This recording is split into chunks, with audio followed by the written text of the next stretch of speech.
This is Voice of the Bus, Mark Johnson, and you're listening to the Folsom Frenzy Podcast. Welcome to the Folsom Frenzy Podcast. My name is Jake. I'm here with Sirius Topher and a very special guest, Philip Dukes, a.k.a. Dukes the Scoop. Welcome to the show, Dukes. It's great to have you. It's a pleasure to be here. Sorry about that. I had to get myself off of mute. You're all good. All good. But yeah, we're pumped to have you here.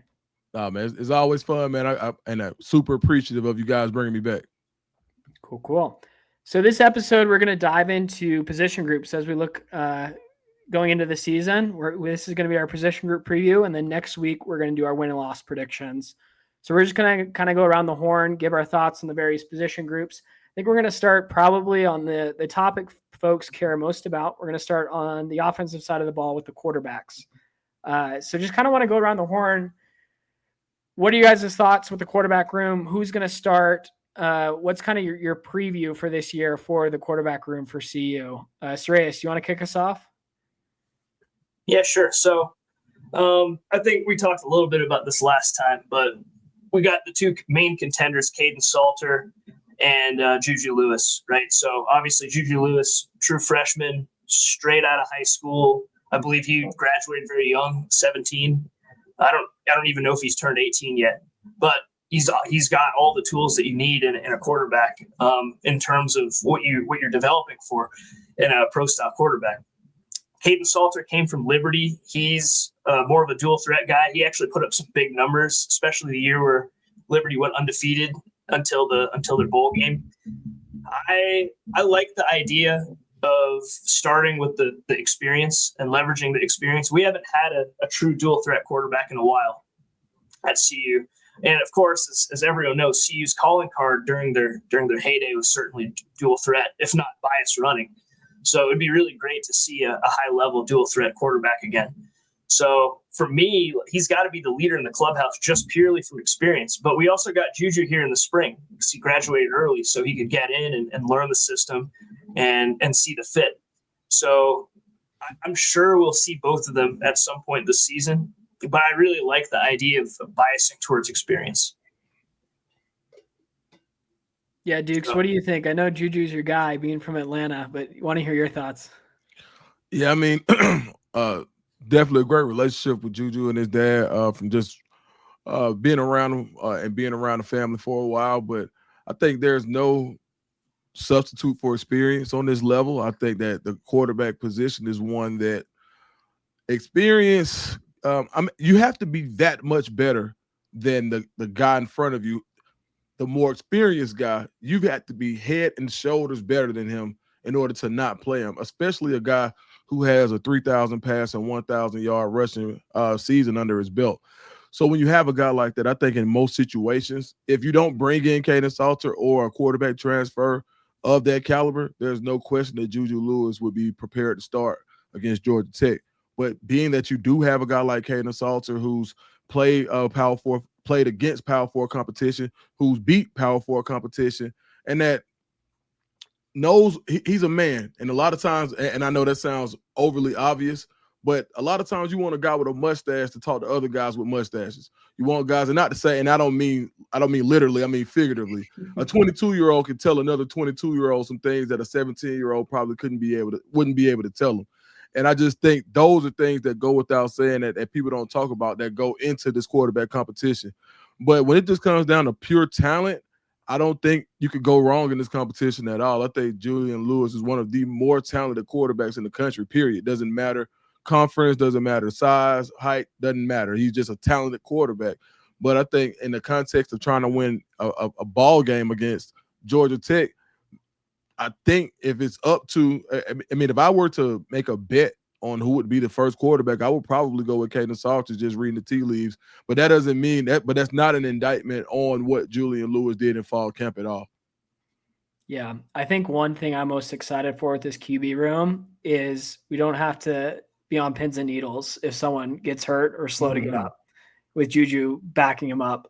Plus, with Staub right behind Juju, I'm guessing he's probably third string at this point. You know, he's been in the room for every single year Coach Prime has been here, and just to even have that leadership on the bench is critical. So I'm pumped for this quarterback room, ton of depth.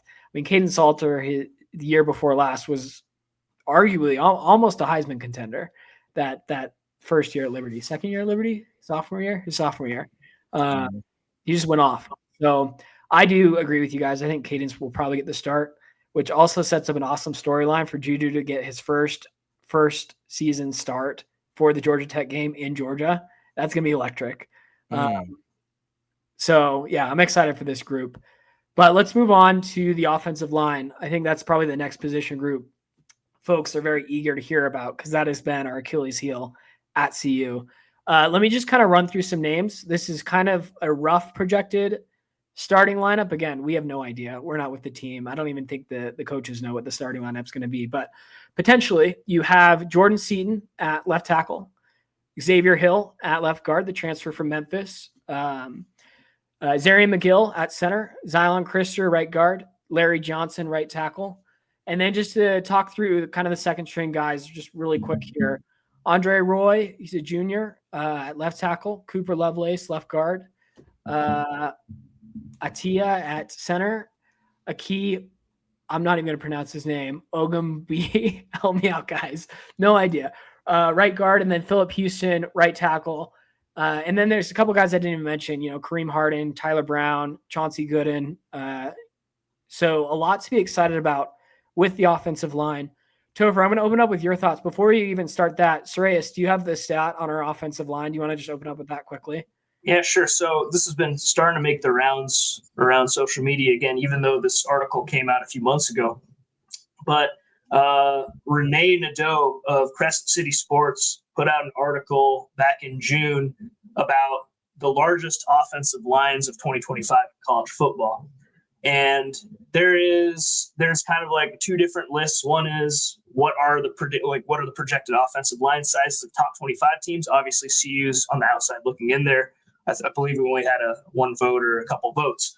But in terms of who are the heaviest offensive lines, which we know has been an area where CU has fallen behind in the past, and it was so obvious when we saw them lined up against Oregon in 2023.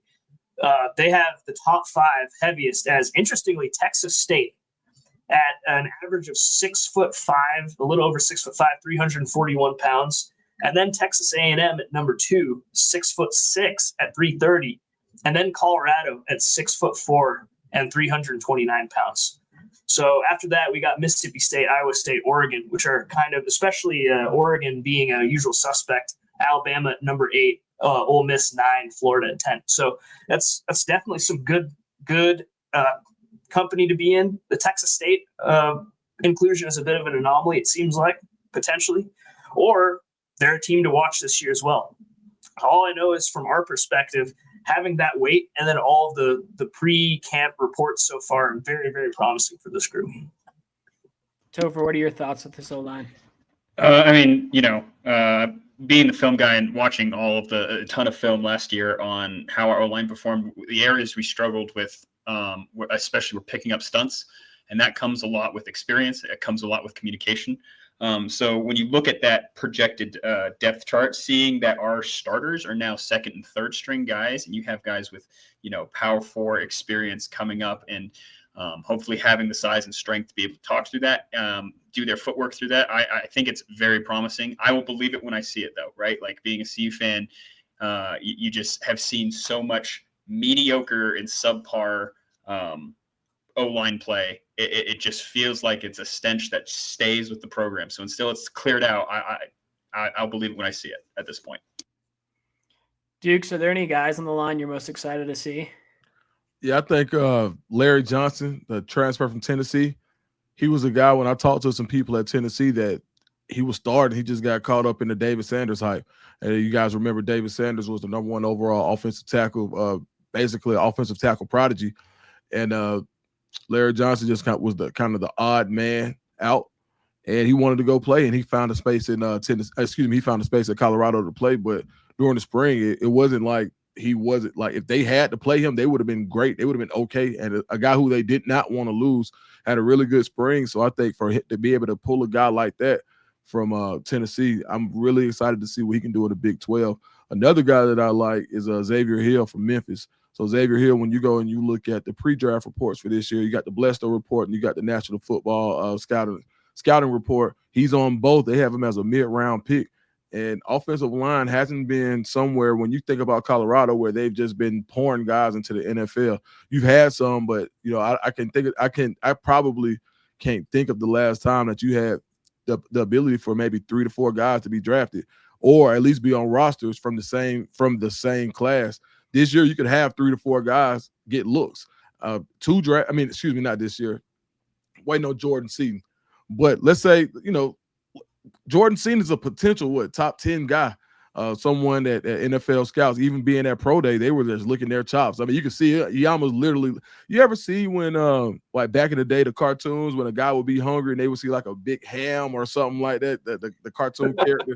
That's how the scouts were looking at Jordan Seaton. It was like, bro, like can't wait to get this guy. Like so for I'm really excited about Xavier Hill as someone who has pro potential already, and I like Zarian McGill too, and Zach Chrysler too. I'm really excited about this Colorado offensive line. I think in the Big 12, based on talent, they should only, if they came second to anybody, it will probably be Utah, who's loaded on the offensive line, 2 potential first rounders. But outside of that, I think Colorado is actually going to be better than on the offensive line they've been on a long time. Yeah, I completely agree. Knock on wood. I think this is going to be a strength for this team. Let's keep the ball moving. And real quick, one point I did want to make. Yeah. How they are still that heavy of an offensive line after losing Flapjack and Peyton Kirkland. Like, right. That's 700 pounds that you lose in 2 people, and they're still ranked that high when it comes to weight in offensive linemen. So I think that says a lot about what they did and the onus that they put on recruiting the offensive line this year. Yeah, we're excited. And then, Jake, just to make sure we don't slight him, we looked up the pronunciations, right? It's Aki Ogunbayi, right? Aki Ogunbayi. I'm going to have to get that down when the season comes. I appreciate that. You're going to have to probably look up a few more as we keep going here. Yeah. Next up, we got the running back room. This is another room that should be interesting. It's kind of been the Achilles heel in the Coach Prime tenure, and partly probably because of the O-line. But this room will be interesting to see. There's kind of one major newcomer, I guess 2. But leading the group potentially is going to be Micah Welch. And then probably behind him, maybe Dallin Hayden or DeKalen Taylor. I'm not sure how it's going to shake out. DeKalen Taylor has been looking phenomenal on the well-off film, and I'm sure you guys will get into that. And then also Simeon Price is another good guy in that room as well. I'll kind of open it up. Soraya, so I'll pick on you. Do you have any initial thoughts with the running back room? Boy, that clip that DNVR posted the other day, I think it was on Saturday, of DeKalen Taylor's run. Whoa, he's got explosive speed. He reminds me a lot of Dylan Edwards, funny enough. He also reminds me of Rodney Stewart. I don't know if you guys remember Rodney Stewart at CU back in 2008, 2009 timeframe, but really small guy, really shifty, explosive speed. I mean, he shook someone out of his shoes during that run. Really, really excited to see that. And he put up some good numbers at Incarnate Word before he came here. So just looking through his stats, last year he put up 909 yards on 6 yards per carry for 9 touchdowns with a long run of 97 yards. That is a great season. I don't care what level it is. So I'm excited to see that. And of course, when you have a lightning, you got to have some thunder. So it'll be interesting to see how we kind of get into that, because Micah Welch would not be someone I would think of as being the thunder per se, but maybe God, it's escaping me. Dallin Hayden. Maybe Dallin Hayden could be that guy. We'll certainly have to see how it shakes out. But Taylor, the film looks amazing, so I'm really excited to see him go. Yeah, Dukes, what do you think with this running back room? Yeah, I think it's pick your poison. I think you've got guys who have I guess, plus traits that are all kind of unique to themselves in the room, and then you've got one guy who's kind of mirrors everybody a little bit. So you can think about it like Voltron. You've got Taylor, who's like the speedy, shifty guy. You got Michael Welch, who's like the thing, just boom, just running over you. And then you got Simeon Price, who's got more of the size. He's got the height. Then you got Dallin Hayden, who's like a blend of everybody. He's got a little bit of shake. He's not the fastest guy in the room, but he's plenty fast and can catch the ball out of the backfield. So I think you got options. I think it'll be interesting to see who sets themselves apart early in the season, and and how do you use these guys situationally? Like when you have a 4th and 1 that you got to get, do you go Simeon Price because he has more length than the Michael Welch, or do you go with the Michael Welch who's still, even at his height and at his size, who's a tough runner, but maybe he can't stretch as far? So it just depends on who gets the hot hand, but and you also can't discount his leverage, right? When you see Michael Welch run, it's like the center of gravity that he runs with is hard. He literally gets under bigger defensive linemen. So and he drives them from that point. And then you talk about Trackhawk Taylor. I mean, this guy, he's a highlight waiting to happen. So I think this is probably it's like we keep saying the same thing. This is like the deepest running back room we've seen in the Coach Prime era.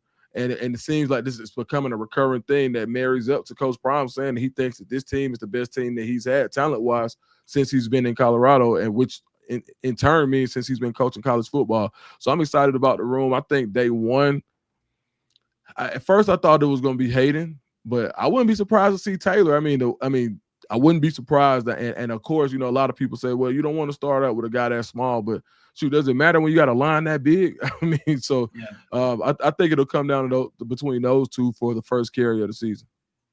God, that's an exciting point. That's a really exciting point. We haven't seen running backs behind a huge line like this in a very, very long time in Boulder. That's because even Philip Lindsay, we had some decent lines in front of him at least one season, but nothing like this. So that's really exciting. Mm-hmm. Yeah. One other guy we have to mention is Marshall Falk. This is his first year on the staff. We have a gold jacket winner behind this running back room. I think that's going to make this room way better than last year. So that'll be exciting to watch as well. I'm going to make an executive decision here. We're going to skip over wide receivers just to respect Duke's time, because Dukes, I want to hear your thoughts on the defense. And we don't have Chase on. Chase would just talk the rest of the podcast about them. About the wide receivers. We'll circle back at the end too. But I think the defense will be more interesting to talk about. Let's start with the linebacker room, just because I think that's probably the biggest question mark on the defense. Just looking at all the position groups. But just to read some of the names in the linebacker room, it's mostly transfers. So you got Martavius French, probably going to be that Mike linebacker. Reginald Hughes is going to be probably an outside linebacker there. Jeremiah Brown is coming back. And Kylan Salter is also coming back, just to name a few names. Guys, what are your overall thoughts with the linebacker room? Topher, do you want to start us off? A bunch of question marks. I think linebacker is one of those positions that is really the heartbeat of a defense, right? If you have guys that can fill gaps and really make the run game tough, it just makes the defense better everywhere. But if you have guys that are porous and cannot stop that run, we are going to struggle all year. So I look at all these transfers and the fact that we lost Nikhai Hill-Green. He was one of the best linebackers I've seen other than Nate Landman play at Colorado. And so we felt that loss in that bowl game. And with how many transfers in and just having one guy returning, it's a big question mark. So hopefully it's more talent. I hope it's more depth, and I hope everything that they're advertised. Dukes, what are your thoughts of this linebacker room? A lot of new faces.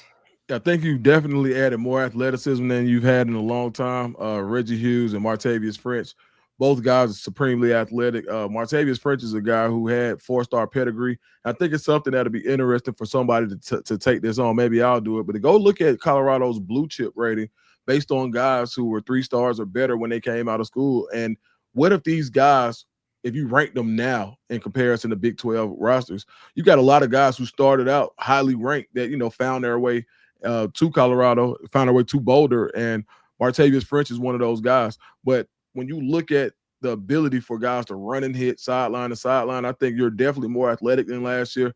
I think it's going to come down to the cerebral part of the game. Who's going to be your quarterback? Who do you trust with the green dot? Who is going to stand and say, all right, look, guys, no more? Who has the voice enough to turn around and tell the defensive line, like, hey, bro, like, listen, if you cannot contain this gap, they're going to run free because we can't cover them all. Like, you got to do your job. And I think that's the most important part of linebacker play, is to basically tell the defense, like, hey, look, hey, we have to say no right here. And I don't know with when you don't have that returning guy who's already done it. Like even with Nikhai Hill-Green, how long did it take before he found that voice? It was later in the season. You didn't start game one with him. He was your third linebacker for a long time, sometimes fourth. So by the time he finally got his shot, you were well into the season. Well, if he was still here, not to speak about spoiled milk, but if he was still in Colorado, that would be one less question mark that you had. Could you imagine Hill-Green with these two athletic linebackers and that be your three? Well, it would be one of the best, one of the best Colorado linebacking groups that we've seen in recent memory.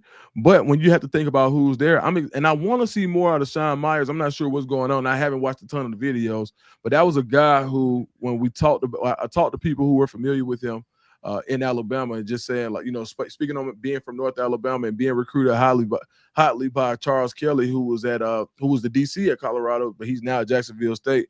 And just talking about a smart football player who, when I talked to some people, felt like he could be the guy to kind of help quarterback that defense. So I just got me a new little setup. So I'm gonna go in. I'm gonna look at some video. I'm gonna go look at some of these well-off videos and see if I can find them. But I think if there is a question mark on the defense, it would be the linebacking group. And I'm just excited or curious to see how they put all of these pieces together and see what comes out of it. Yeah, well said. Yeah, I'm looking forward to the speed in this linebacker group. I think it'll be a tremendous asset. Moving on here, this is going to be a larger group. The secondary, safeties, corners. I think this is another one that's somewhat of a question mark with Travis Hunter going to the NFL. But you keep DJ McKinney. I mean, he should be a high draft pick. So, yeah, it's headlined by DJ McKinney. Also, Carter Stoudemire is coming back. It's going to be great to have him back. And then Preston Hodge as well is going to probably be that nickel back. And then looking at the safeties, Tafiq Bayard and I guess Carter Stoudemire. Sorry, I already said that. I didn't say the other corner. Other corner, Tyrekus Davis or TM Parks. That's going to be probably your biggest question mark matchup. Who's going to play on that other side of DJ McKinney? Who wants to start us off? Surace, do you want it, or Dukes? Sure. I just want to comment.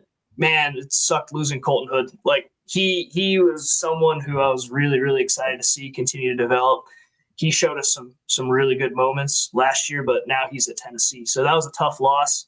I don't think that's not an Achilles heel for this defense by any means. I loved what I saw DJ McKinney. DJ McKinney plays with a chip on his shoulder too, which I really, really like. At times maybe too much, but as someone that's watching the game and not as a coach, I actually like that. I like seeing that chippiness, and that sometimes you need a little bit of that edge. He has great touchdown celebrations. Yeah, epic. Preston Hodge at nickel showed us a lot last year as well, so I'm really glad to have him back. I believe he was teammates. I could be wrong, but I believe he was teammates with Caden Salter at Liberty. So hopefully some synergy there. Overall, I'm not too worried about this group. I think it should be pretty good. But yeah, losing Colton was hurt. That definitely hurt. Yeah. Dukes, what are your thoughts? I think you got a ton of experience. I think Tyrekus Davis is somebody that you can play all over the secondary. He can play the nickel. He can play the corner, which gives you that versatility where people can't key on what you're doing. I think that you also have a guy like R.J. Johnson who I think he's taking another step forward. I don't know if he'll be the first one out just based on experience, but he's a guy that, when you in the fourth quarter, when you need to go down, that you've got guys that you trust in each position. If you want to go man, if you want to be exotic with your blitzes and you want to send guys from the safety position and your corners have to cover, I think you have 4 or 5 guys that you would trust. And what a tool that is for a defensive coordinator to know that, hey, I can bring pressure from anywhere because I've got guys that I trust in a man-based scheme.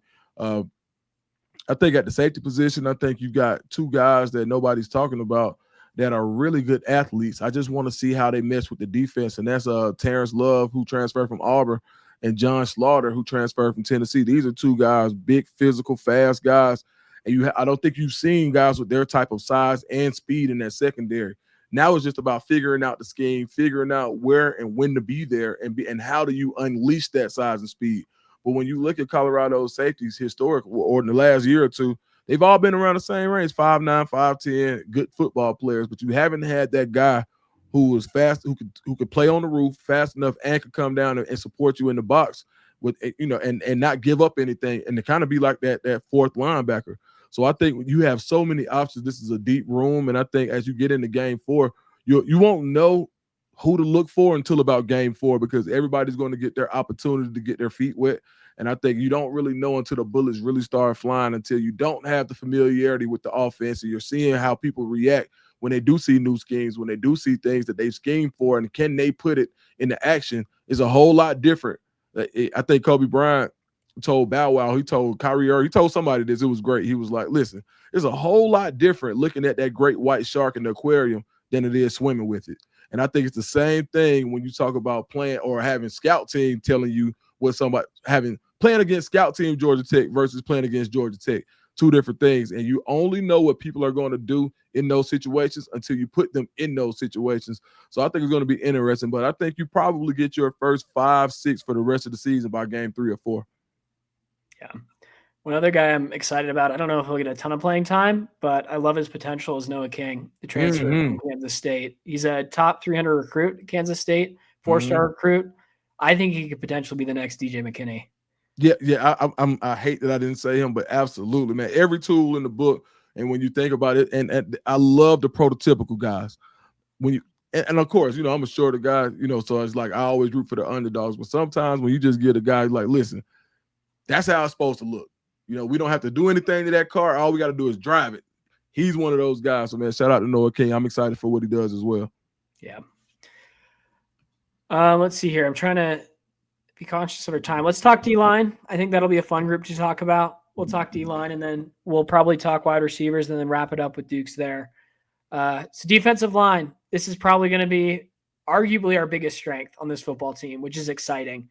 We have the position coaches with Petco coming in this year, and then obviously Warren Sapp. Yeah. Guys, what do you guys think about this defensive line? I'm just kind of speechless. I'm really excited about this group. Topher, do you want to start us off?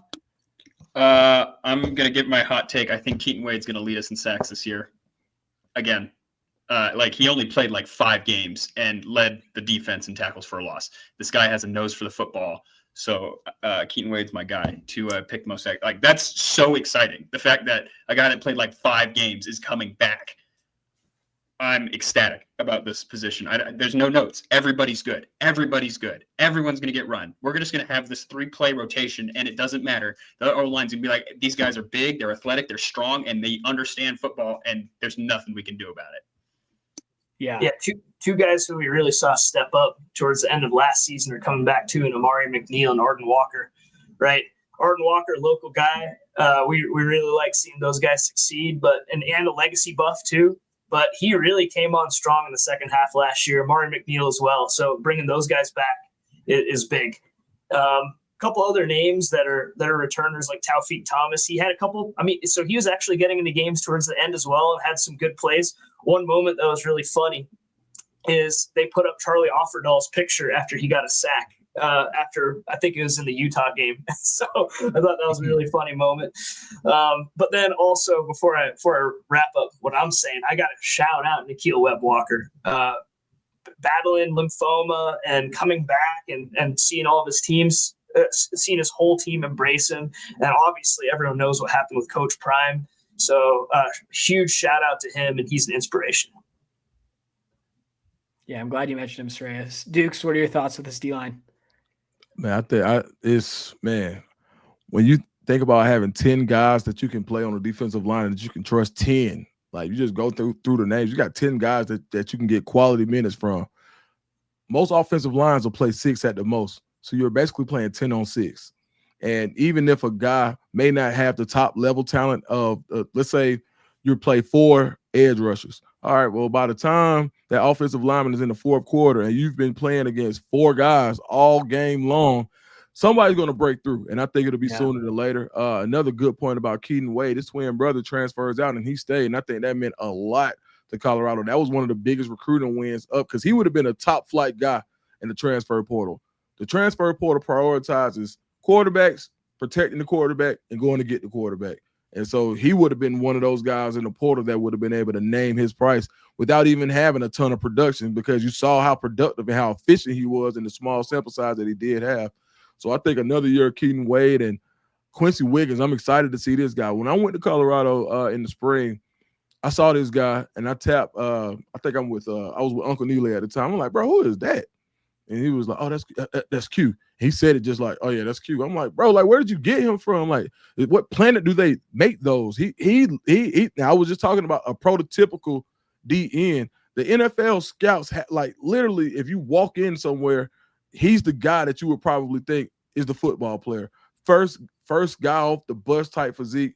I'm really looking forward to seeing him put it together. And when you look at a guy like Amari McNeil, who's formerly an offensive lineman, played a little tight end way back in the day, nimble feet, and somebody who found his position, found his role. He trains with the same trainer, Marcus Howard, who trains Trayvon Walker, Tyler Axon, the number one defensive player in the country this year.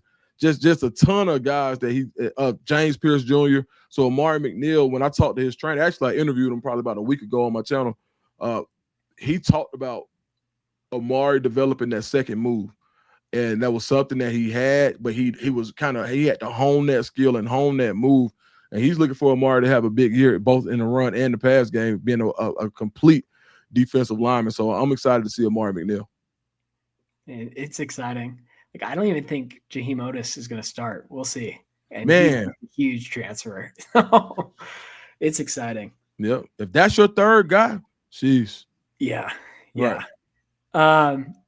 All right, real quick, let's do wide receivers, and then Dukes, we'll let you run Okay. after you plug your socials. Don't let me forget. But yeah, wide receiver group, obviously a big transition here, a huge transition here when you have, I think, 4 guys get drafted in the NFL at wide receiver, is just awesome in itself. But a young wide receiver group, but a group to be really excited for. Dukes, do you want to start us off? What are your thoughts with this wide receiver group? I mean, if you got a guy like Hakeem Williams, and he may be your 7th receiver, like that's crazy, right? Possibly. I don't know where he'll be, but he may be 6 or 7. I mean, you think of Omarion Miller, who another blue chip guy, Draylon Miller, blue chip guy, Joseph Williams, who a lot of people, I don't know if he starts. I mean, I just don't. In most cases, if they go out in 11 personnel, how do you pick 3 out of these guys? Like, do you go Sincere Brown? Do you go Joseph Williams? And just being able to have those type of options out there, I mean, Pat Shermer has to be one of the most excited. I mean, he has to be elated just to think of, you know what, I just lost 4 guys to the NFL, but I reloaded with 6. Like, what? It's like Colorado was just like, look, this year we're losing guys. Get everybody. Like, oh, no, we got somebody here. Get them anyway. Like, we can't promise them playing time. Recruit them. Damn it. Bring them in. It's like that's what they did this year. There was no regard to who was already on the roster. They didn't like it was crazy to me. So I think just having this many guys, Sincere Brown, 6'5", I'm hearing he's a borderline 4'3" guy, 4'3", 4'4" guy. I'm like, that's pretty freakish. It's just an embarrassment of riches in the wide receiver room, and now you just got to put it together on film. Yeah, for sure. Dukes, I want to respect your time, and we can chime in after, but thank you so much for joining. Where can folks find you? Do you want to plug your socials? Oh yeah, man. Twitter and Instagram at Dukes D Scoop, and go check out my channel, The Scoop with Dukes. You can basically just put in Dukes the Scoop on YouTube, and some will pop up. But yeah, find the Scoop with Dukes. I do a lot of Colorado content, a lot of Auburn content, a lot of Falcons content, and I'll be expanding. So I'm just starting with those three teams that I'm very familiar with, and we'll expand from there. So man, I appreciate the time. I mean, you guys keep going, man. Real proud of y'all. Awesome. Yeah. Check the bio for Dukes links. We'll make sure to include them in there. But yeah, thank you so much for joining us, Dukes. All right, for sure, man. Take it easy. Thanks, Dukes. All right, man. Have a good one. All right. All right. That was awesome having Dukes on. It's Always great awesome. having him on. Yeah. Guys, I forgot one more group, but before we go to tight ends, let's wrap up the conversation here with wide receivers. Sarayas Topher, what thoughts do you guys have with the wide receiver group? We beat this to death last time, but we can keep beating this to death forever. This is so deep. It is such a deep group. Obviously, you're missing the top-end talent of Travis Hunter and LeJontay Wester. I think LeJontay Wester being a 6th-round pick was an epic steal by the Ravens. I think he's going to have a great career. And he had a great career before CU at FAU as well. But regardless, like bringing in the guys that we did and having the guys healthy, right? Like Omarion coming back healthy. And the fact that he got injured after the game that he was having too is incredible. And the guys that we added to that, like I remember Hakeem Williams might be infamous among CU fans because of his little Twitter exchange with Travis Hunter when he was with Florida State, but we're bringing him back with open arms, man. That guy's talented, 5-star talent right there. And the bigger picture here is this could be an argument at some point in the season if we see that Caden Salter is maybe biasing more towards the run to possibly look at playing our talented or arm talent in Juju Lewis a little bit more just to get these guys looks. Like we want to feed all these mouths, you know? So we'll see how it turns out. Obviously, Caden has done his fair share of passing as well, but man, that's a lot of mouths to feed. Yeah, totally. I don't want to beat it to death, but it's going to be an exciting group. Let's shift gears to the other pass catchers. Tight end. We got a new big name with Zach Atkins. Topher, what is your thoughts with the tight end group? Who are you most excited about? I just hope that we throw it to a tight end. Like we had, who was the last tight end that scored? I know Savell Smalls scored did get a touchdown for us last year, but we never really had designed looks for the tight end other than play action rollouts, little like whip routes, right? We don't attack the middle of the field very well with tight ends. So I'm hoping if any one of them can catch like a post or like a quick seam from a tight end will be great. I know that Zach Atkins looks very, very good on film, and it looks like he's really in sync with Salter. So that's pretty exciting. I know Savell Smalls, his build in general, I don't think he's much of a receiving tight end. He's okay at blocking, and on film he showed a pretty good job and pretty apt ability to do that and be like an outlet for Shedeur last year. But I feel like just the fact that we brought in someone that's more of a receiving tight end will just increase that competition. Hopefully we can yield someone that's can block and catch like can block like Savell Smalls and catch like Mikey Harrison. Yeah, for sure. It's a lot of mouths to feed, though. If I had to pick a role, I would rather have a blocking tight end. And Savell Smalls definitely did show some promise of that. I don't remember which game, but he did have at least one like very memorable, brutal third down drop that comes to mind. I just can't remember which game it was. That doesn't necessarily mean he can't do it by any means. He did have a few catches last year. But given how many mouths there are to feed, I mean, just an embarrassment of riches at wide receiver. I don't think that I should note, like, I don't think any of these guys can fill the role of a pass catching tight end though, right? They're all just kind of like tall, but not uber tall, not enormous. Like I remember way back in the day, we would just sometimes have a 6'4", 6'5" guy that we just tell to gain 20 pounds. And now you're tight end. Like Mikey Harrison was kind of that, to be honest. He was kind of like a undersized kind of tight end before he went to San Diego State. So we'll see how it goes. But in terms of role, if Zach Atkins is the guy, or if Savell Smalls is the guy, I just hope they can do their job in the blocking game as well. Oh, we lost Jake. Yeah, so Jake, I think you're kind of muted there for a second. But if we're ready, I think it might be time to unleash Topher on the world and talk special teams. Yeah. Can you guys hear me okay now? We're so back. Now we can. Yeah. Cool. Jake is back. We brought in Big Leg Buck Buchanan. And I'm very excited because I don't think we're going to have to worry on kickoffs anymore, which is incredibly exciting. The area that's going to be questionable, right, is the place kicker. Who is going to kick field goals and extra points for us? Is it? Hey, show us the hat a little bit more. Oh yeah, we got the Mottomatic hat. Which, by the way, Motta, respond to my DM, please. Anyways, so we have who's going to be the place kicker, who's going to be kicking the PATs and field goals for us. It sounds like Motta added some range, but and he's going to be deadly accurate, right? Like Motta's thing is that he is deadly accurate. From 45 and in, there is zero doubt that kick is going in. But if we have the ability to hit, 50-plus yard field goals, or even try for 50-plus yard field goals, suddenly our offense doesn't have to get to the 25-yard line. It only has to get to like the 35. And we might try our Big Leg Buck and try a 55-yard field goal. That will increase the offensive output and scoring output for this team exponentially. So I am very, very excited for the way our special teams look. I think it was definitely something that they focused on this offseason, and they accomplished it pretty well. All right. That's a great overview, Topher. For this next segment, I have a couple of quick questions for you guys, and I'll chime in as well. We're going to do a rapid fire on our answers. Give your answer, give a couple sentences on why you're picking this. I just lost him again. So I think what Jake was getting at was talking offensive MVP predictions.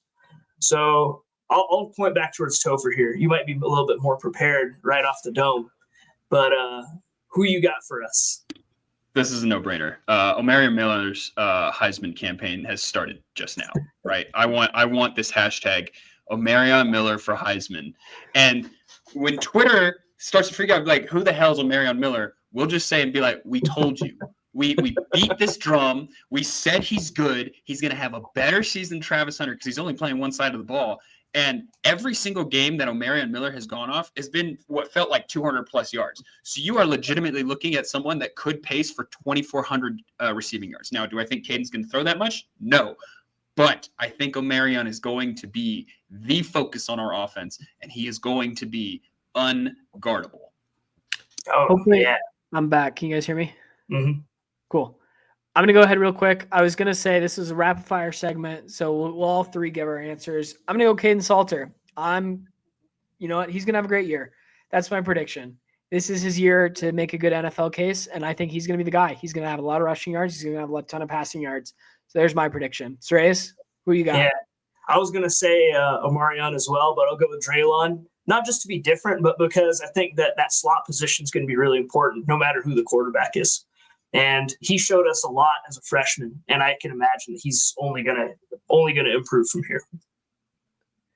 I also have to give a special shout out real quick to Jordan Seaton. I think he'll be the most talented player. So I had to do that real quick. All right, switching sides of the ball. Defensive MVP. Who do you guys got? Preston Hodge. Quick answer there.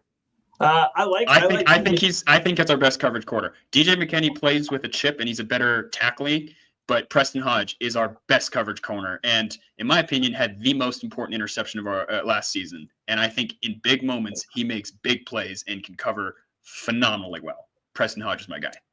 Yeah. All right. Just because you brought this up, and it's a great point.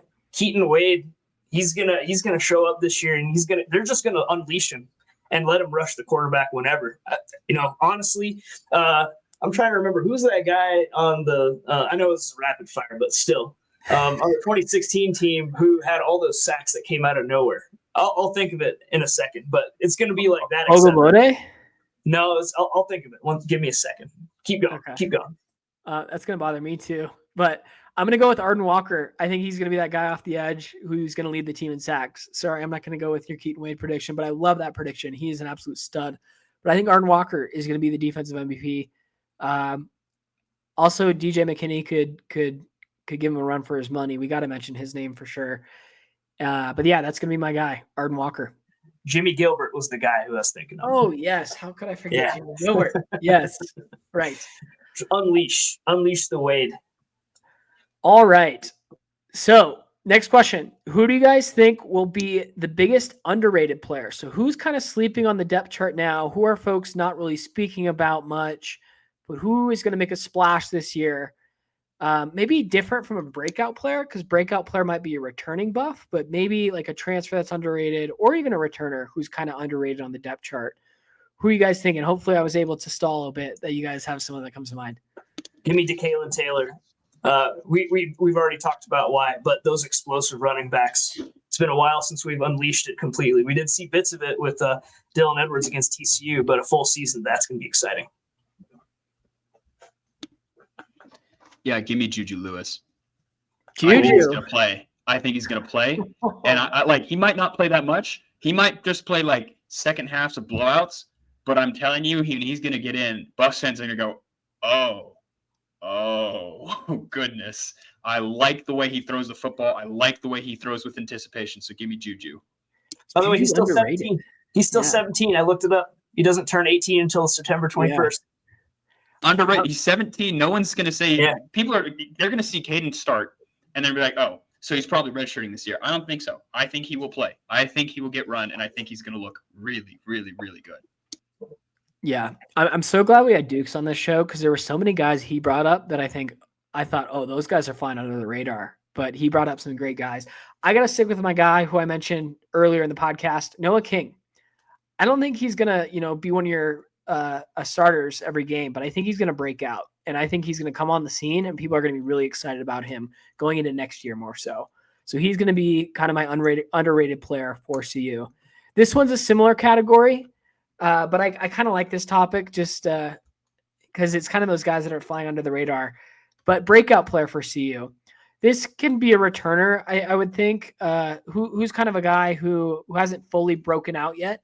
And you guys can see breaking out this year. Also, it could be a transfer. Maybe they didn't get a ton of playing time at their last school. Who do you guys really see like breaking out and having a huge year? I mean, technically, Omarion hasn't had that huge year yet just because he got injured last year. I think that's an obvious pick. Yeah. Marion's great pick. I got to go with Carter Stoutmire. I think he's geared up and in position to have a really, really good season. There are moments and flashes where he showed his ability to use his instinct and use his length to disrupt plays. And I think the more reps he gets at that starting position at safety, I think he's really going to come along well and develop well. And would not even surprise me if Carter Stoutmire was the one that got the green dot if they don't trust one of the linebackers. Yeah, I think another one that should be obvious, but we don't think of this guy when this question pops up, but I'm going to go Quincy Wiggins. 5-star talent. He didn't get a ton of tackles last year, and he's projected to be a starter on the end. I think there was rumblings that he would have the green dot on his helmet, and he would have a lot of the defensive leadership. I don't know if that'll be the case. It might go to a linebacker or a safety. But I think this coaching staff really loves Quincy Wiggins. So I could see him kind of being a breakout player this year. All right, guys. Next up. Oh, man, where do I want to go with this? We'll go with this next one here. Who do you guys predict to win the Buffalo Heart Award this year? This is an award who goes to the player that kind of has the most heart on the team, makes a big impact. Prior winners are Philip Lindsay, Darren Cheverini. Who won it last year? Was it Travis or Cam? I think it was Travis last year. Travis Hunter. So, yeah, Buffalo Heart Award prediction. Who do you guys got for this award? Just predicting preseason predictions here. I'm biased towards the in-state guys usually, so take this with a grain of salt. But you do often see these in-state guys play with an extra, not a chip on the shoulder, but with extra passion, knowing what they're representing. And the fact that this guy is a legacy can only help. And I've seen him, at least on social media, pushing this out there. But I got Arden Walker. I think Arden Walker is going to come out there and be our Buffalo Heart guy. He's going to be the heart and soul of the defense in terms of that voice, getting people to understand what it means to be a Buff. And I'm looking forward to seeing it. I love that pick. I'm going to go with the other defensive end. I'm going to go with Keaton Wade, right? Like Duke said, he could have left. He could have named his price. He is someone that SEC schools and Big Ten schools would have been like, yeah, whatever NIL you want, we'll buy you a car. Come and play edge for us because in 5 games you were so productive. And he decided to stay and be a Buffalo. So I think he embodies the heart of the Buffalo, where the tradition and pride of the Buffaloes will not be entrusted to the timid or the weak. Give me Keaton Wade, baby. Love it.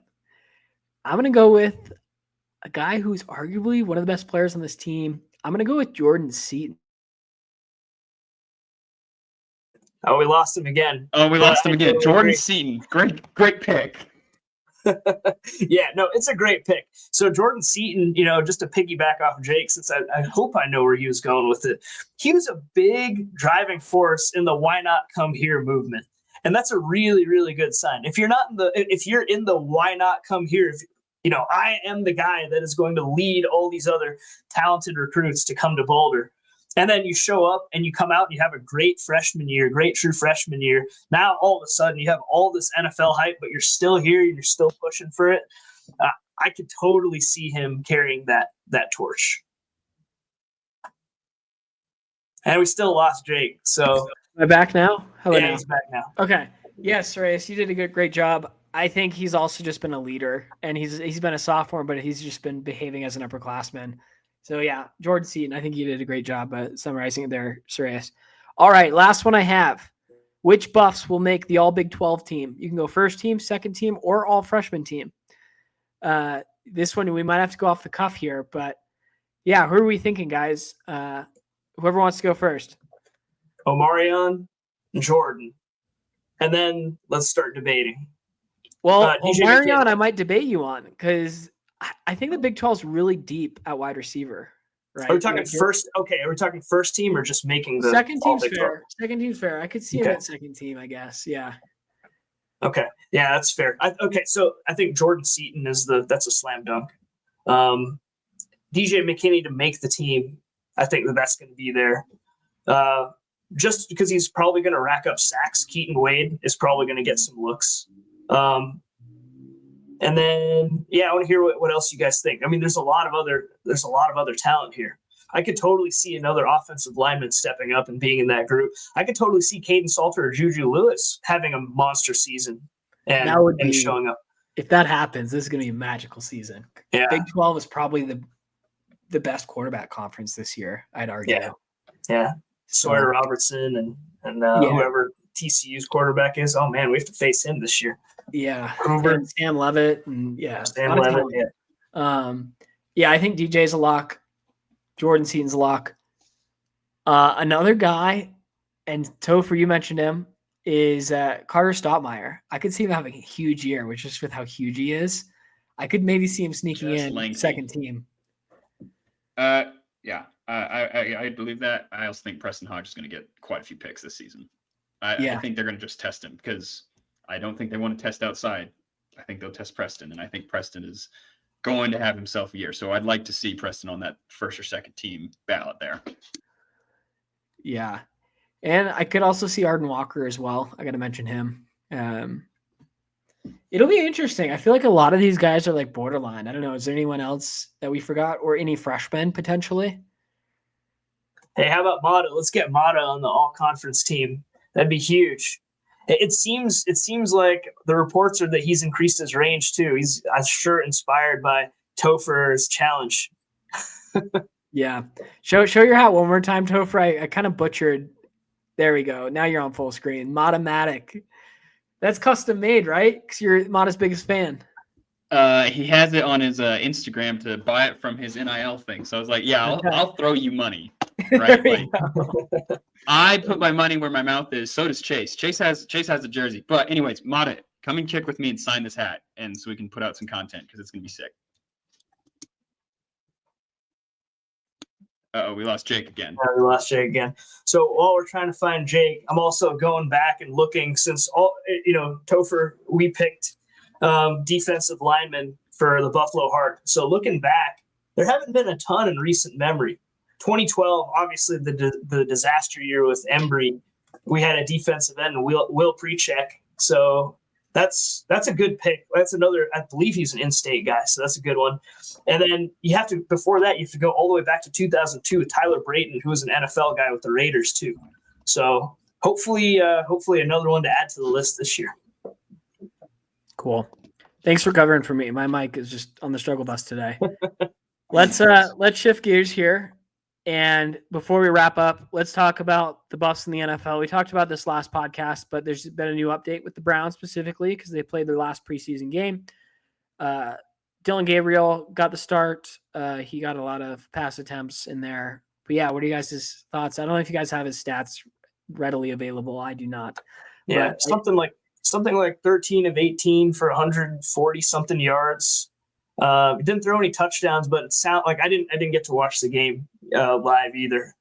But sounds like he had a couple good drives to start the game, but then also had 2 turnovers. One was on a fumbled handoff to the running back, and then another was a very odd interception where there was one defender sandwiched between 2 pass catchers for the Browns, and somehow it got past the first pass catcher and then didn't get to the second pass catcher. Very strange, but it was a pick 6. It was definitely definitely a type of pick where if it happened to Shedeur, the internet would have been absolutely on fire and would have destroyed him and would have tried to get him cut from the team immediately. But in retrospect, I could see how that's interpreted as something that's not his fault. It feels odd, though. I've never played the position, obviously. But you probably got to see that something weird's going on, because you got two guys that are two pass catchers literally right next to each other. That's got to be kind of a red flag. So it sounds like they were, especially Stefanski, was giving him a lot of leeway for that and saying it wasn't a mistake, but I don't know about that. I feel like in game, you got to at least be a little bit smart there, because anytime you're in position to give the other team 6 points as a quarterback and they get it, something, and it's not like it was a crazy return. He caught it and he was gone. Like it wasn't a situation where the cornerback made some sort of a crazy play in the ball. It just doesn't add up to being NFL pedigree. But I guess it was against the Eagles, so someone could argue maybe that was better competition than what Shedeur played. But overall, there's no way you can stack that up against some of the incredible throws that Shedeur made in the first week of the preseason, right? What do you think, Topher? So I did some film, looking at film a little bit more slowly. Just situationally on that pick six, it was a play action rolling to his left. Dillon Gabriel is a left-handed quarterback, so it's not like he was throwing across his body. The depth of the wide receivers were terrible, right? Like you had a whole bunch of pass catchers all in the same area, but situationally it was 1st and 10. And as a quarterback in the NFL, if it is 1st and 10 and your wide receiver runs the wrong route, you never put the ball in danger, ever. And so whether it's the wide receiver's fault, the quarterback's fault, the quarterback made the decision to make that throw. And after he made that throw, he did not even try to tackle the cornerback. He took off, quarterback made one cut, and Dillon Gabriel just walked off the field. So commenting on that, I just think Dillon Gabriel showed that he's very accurate in very short range. Exactly what he showed in college, right? If the Browns want to run their entire offense on quick hitches and quick outs, Dillon Gabriel is your guy. I think he attacked downfield maybe once or twice, had one 15-yard completion. This is not someone that's going to stretch the defense. This is not someone that's going to really push vertical. And I think that makes your offense really one-dimensional. I don't wish for the downfall of anybody, but Dillon Gabriel coming off after in his interview and saying there are some entertainers and some people that are competitors, and I know it's my job to compete. Dillon, you know what was really entertaining? When you threw that pick six. You know what wasn't really competitive? Giving the defense a touchdown. So don't sit there and try to take shots at Shedeur, because you were terrible. And so I know you have thoughts. I'm going to comment. I've changed my mind on this again since we talked about this, Jake. So Jake and I were golfing yesterday, and this came up. We were chatting about this because we saw the quote come out, and of course, like there's some immediate feedback that it was out of context. Blah blah blah. You have to know better than to say that, dude. Like it's the same thing with the interception. If you say something like that, it is going to be misinterpreted. Dude. What are you thinking? Like, if this dude was playing for an actual premier team that is always getting coverage, like the Cowboys or any of those NFC East teams, man, you'd get killed for saying something. Do you guys remember last? I know. So Jake, you're a Broncos fan. I know Topher, you're a Rams fan. But last year, when Jarrett Stidham lost the quarterback battle, he said something that was even more innocuous than that. He was basically like, "I'm a competitor. I think I should have won," and people were talking about that for the next 2 weeks on talk radio. And so the Broncos actually do have a pretty big national presence. And obviously we're biased, like living in Denver, we hear all the talk radio going to work every day. So obviously it maybe hits more here. Maybe no one else was aware that this was a situation last year. Maybe no one even remembers, but it was a big thing. Like, oh, look at this immature guy. Cut him now before he poisons the room. Imagine. So that was even more innocuous. This was like when you say something like entertainers, come on, plausible deniability. I get it. And sure, he clarified it, blah, blah, blah. He actually meant this. Watching the whole interview, it's clear that he's not specifically referring to Shedeur, right? He's referring to the media. But nevertheless, why put that quote out there? Were you not media trained at Oregon? I feel like it's a premier program. Be media trained, man. You're in a battle. That's not a good, like to get this much press for something that you can possibly get taken out of context. That's ridiculous. You have to be better than that. So I'll give him a pass on this, but dude, if this happens again, you're going to know that it's not an accident. All righty. Well, I don't have anything else to add because I know we talked about it ad nauseum last week. So I'm going to close this out, guys. Thank you so much for listening to the Folsom Frenzy podcast. Please subscribe to our channel. Also check out Duke's The Scoop. We'll link all of his socials in our bio. Give us a look on X, Instagram, YouTube, Spotify, Apple Podcasts. Give us ratings and likes. We really appreciate it. Next week is going to be our big season preview episode where we go through the CU schedule and predict our win-loss predictions by game for CU. I'm not going to brag or anything, but I was pretty accurate in the first 7 games last year. So let's see if I can repeat this year. I think it's going to be a lot harder to predict this season, though. So, yeah, thanks for watching, everyone. Let's go Buffs. Let's go Buffs. Let's go, Buffs.